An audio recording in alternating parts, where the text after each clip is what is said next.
Sir ये बताइएगा, कल मंजूर पश्तीन के धरने में फौज के खिलाफ, GHQ के खिलाफ नारेबाजी हुई है सर, तो आप क्या समझते हैं उनकी गिरफ्तारी कब आ रही है, जिस तरह दूसरी साइड पे तहरीक इंसाफ के साथ जो किया जा रहा है सर? इसका नोटिस मुझे लेना चाहिए।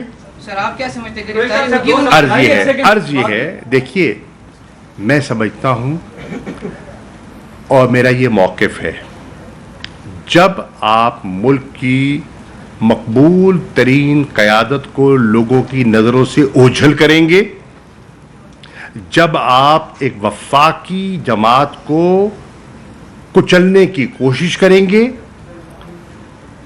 तो जगह रेडिकल फोर्सेस लेंगी। इसलिए मैं कहूँगा कि इस पर गौर व फिक्र होना चाहिए। जो कुछ हुआ, जो कुछ हो रहा है, उसे संजीदगी से लेना चाहिए।